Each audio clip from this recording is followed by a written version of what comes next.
मानवर यह बिल जो भाषा में है उसके बिल्कुल उसके प्रतिकूल है। सरकार का विश्वास जनता पर बना रहे ये सरकार का दायित्व है, परंतु जो इसमें देखते हैं अपराध मुक्ति के नाम पर जवाबदेही कमजोर करता है। जबकि सरकार कह रही है कि बिल कॉलोनियल कानूनों को आधुनिक बना रहा है, लेकिन असल में यह सिर्फ जेल की सजा हटाकर छोटे छोटे जुर्माने लगा रहा है। इससे सवाल उठता है, क्या सरकार जवाबदेही खत्म कर रही है? जैसे पशु अतिक्रमण अधिनियम 1871 में गंभीर मामलों को अब सिर्फ 5000 जुर्माने तक सीमित कर दिया गया। यह सुधार नहीं है बल्कि कानून को हल्का करना है, लोगों में इसका भय खत्म होगा। अच्छा रहता यदि सरकार इसके साथ साथ एक कानून और बना देती कि जो उत्तर प्रदेश में विशेषकर जात जुबान लिबास देख करके लोगों की जवानी करने का कानून है, उस पर रोक लगाने का काम करते। जिन लोगों ने जो लोगों की जवानी लंगड़ी की है उनके विरुद्ध प्रभावी कार्रवाई करने का प्रावधान सरकार को करना चाहिए था। मानव मेरा अनुरोध है कि महत्वपूर्ण कानूनों में डर खत्म करना, जैसे रक्षा कार्य अधिनियम 1903 जैसे कानून में संवेदनशील क्षेत्रों के पास उल्लंघन को अब अपराध की बजाय सिर्फ जुर्माना बना दिया है। इससे हमारी सुरक्षा को खतरा होगा।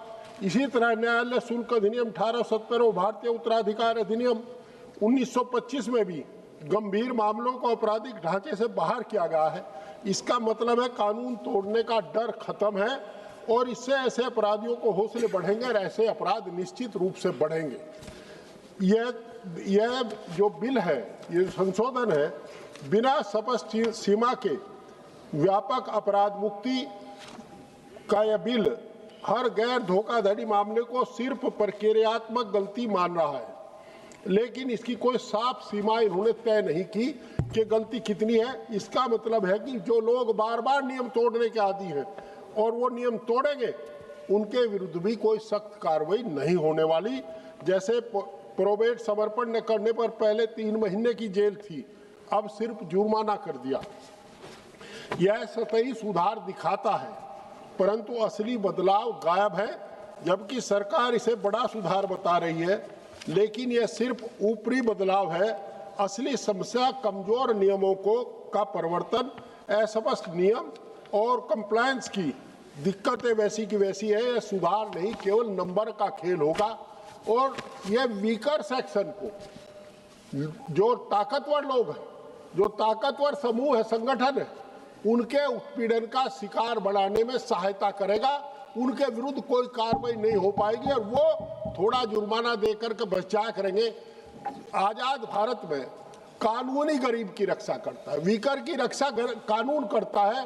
वो कैसे सुरक्षित रहेगा, ये सबसे बड़ी समस्या का एक मामला है। एमएसएमई सेक्टर को जानबूझकर बाहर रखा गया है, जो सबसे बड़ा सवाल या निशान लगाता है। एमएसएमई विकास अधिनियम 2006 को क्यों बाहर रखा गया? 2025 बिल में इसे शामिल किया गया था, लेकिन अब हटा दिया गया। यह कोई गलती नहीं बल्कि एक राजनीतिक फैसला है। जिस सेक्टर में सबसे ज्यादा लोग काम करते हैं उसी का सुधार से बाहर रखना दिखाता है कि सरकार की प्राथमिकता शीर्षक है, जमीनी हकीकत रही। जो एमएसएमई में मजदूर काम करते हैं, सच्चाई यह है कि उन्हें न्यूनतम वेतन नहीं मिल पा रहा, ना उन्हें जो न्यूनतम मजदूर की सरकार द्वारा तय की गई जरूरतमंद चीजें हैं, मेडिकल एड है या दूसरे काम है, सुरक्षा के उपकरण, वो भी नहीं मिल पाते।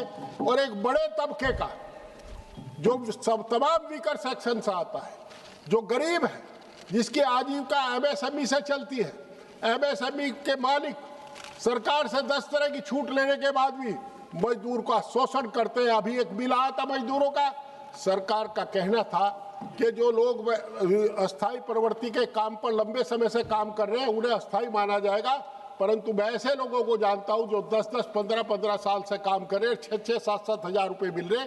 एमएसएमई को इससे बाहर कर दिया गया। और सरकार की जो नीति है ये मजदूर को शोषण करती है और कारपोरेट घरानों को आशीर्वाद देती है, संरक्षण देती है। वो इस बिल में साफ दिखाई देता है। एमएसएमई और स्टार्टअप के लिए सिर्फ दिखावटी राहत है, सरकार इसे एमएससी के लिए बड़ा कदम बता रही है, लेकिन असली समस्या क्रेडिट संकट, भुगतान में देरी, मांग की कमी, नौकरियों गिरावट का कहीं पता नहीं है। सिर्फ जेल हटाने से व्यापार नहीं चलता। यह बिल सतही स्तर को राहत देता, असली सुधार से बचाता। हमारा अनुरोध है सरकार, एमएसएमई को राहत दीजिए, पर मजदूर का ध्यान भी सरकार को रखना चाहिए। मजदूर का पेट पलेगा तब जाकर के देश चलेगा। मानवर, मेरा आपके माध्यम से सरकार से एक अनुरोध है। मैं आगाह करना चाहता हूं कि आपने कानून तोड़ने को सस्ता बना दिया। यह भी ऐसी व्यवस्था बन गया है जहां लगता है कि कानून तोड़ना कानून मानने से सस्ता हो जाएगा, और कानून तोड़ने की सजा ना हो करके भय बिन प्रीत न होए गुसाई, वो भय खत्म करके केवल पैसे में लोगों के सम्मान को खरीदने का काम किया है। छोटे छोटे जुर्माने बड़े कारपोरेट घराने पर क्या क्या भार पड़ेगा उन पर, उनके लिए क्या है, उसके कोई मायने नहीं रखते। यह तो एक गैर कंप्लायंस को इनाम देने वाला काम है। आप कानून तोड़ो, 2 पैसे दो, लोगों के जीवन से खिलवाड़ करो, छुट्टी करो। छोटी बात को गंभीरता से लेना सरकार का दायित्व रहता है। महत्वपूर्ण सेक्टर में परिवर्तन कमजोर है। स्वास्थ्य सुरक्षा, पर्यावरण जैसे सेक्टर में आपराधिक कार्रवाई हटाकर सरकार यह संदेश दे रही है कि उल्लंघन अब इतना गंभीर नहीं। यह सिर्फ कानून नहीं कमजोर करता, बल्कि जनहित को खतरे में डालता है। मानव, पर्यावरण खराब होगा, हमारा स्वास्थ्य खराब होगा। हमारा मैं पश्चिमी उत्तर प्रदेश का, पूरी एनसीआर में बल्कि सहारनपुर तक आज ऐसा कोई गांव, ऐसा कोई मोहल्ला नहीं जहां खराब पर्यावरण के चलते लोगों में फेफड़ों की और नेत्रों की बीमारी नहीं फैल रही। उसके साथ ही प्रदूषण के चलते जो तोड़ने पर अब कोई कानून सजा नहीं देगा। कहीं भी मान्यवर, मुझे 2 ही मिनट हुए मान्यवर, कहीं भी आपके पार्टी से 2 मोर स्पीकर है ji, 2 more speakers from your party, so please. मान्यवर, मैं अपनी बात कंक्लूड करूं उससे पहले मैं आपसे अनुरोध करूंगा कि कहीं भी कैंसर का इलाज नहीं। हमारे यहाँ cancer, brain stroke, heart failure और आपका किडनी फेलियर, लिवर फेलियर, और उसके शिकार गरीब लोग होते हैं। और वो सारा का सारा कारण पर्यावरण के खराब होने से है। आप पर्यावरण खराब करने पे भी सजा हटा रहे हैं। सख्ती करनी चाहिए उद्योगों को, उद्योगों के ऊपर आपकी सख्ती होनी चाहिए कि जो आपने नियम बनाए हैं उनका पालन करें। आप उन्हें छूट दे रहे हैं कि आप नियम तोड़िए और 2 पैसे दे दीजिए, राजकोष भर दीजिएगा, आदमी की जान की आपको परवाह नहीं है। एक आखिर की बात कहकर अपनी बात समाप्त करना चाहूंगा। मान्यवर, मैं आपके माध्यम से अनुरोध करता हूं, सरकार इंस्पेक्टर राज को बढ़ावा न दे। आपके इस प्रावधान से निश्चित रूप से इंस्पेक्टर राज की वापसी होगी।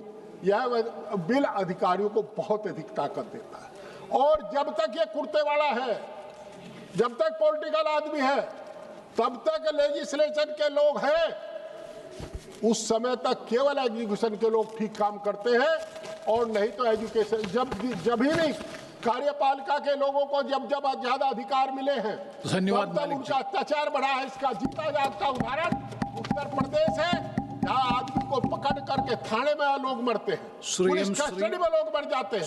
और मैं दोहराना चाहता हूँ कि किसान का आपने क्या सोचा, किसान का। मानवर, आखिरी बात कहकर अपनी बात खत्म कर रहा हूँ।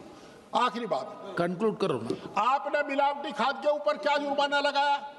आपने जो मिलावटी दवाएं किसान को मिलती हैं, मिलावटी बीज मिलते हैं, वो जो दवाई डालता है वो कीड़े नहीं मारती, किसान को मार देता है। जब वो किसान मर जाता है तो किसान आत्महत्या कर लेता है। धन्यवाद। तुम्हारा मेरा अनुरोध है, गंभीरता से लेकर जनहित में विश्वास करो। मैं जानता हूं कि जन विश्वास तो आप खो चुके। Thank you, sir. Thank you, Speaker, sir, for this opportunity. I'd like to put on record my great honor and satisfaction in participating in this committee meeting.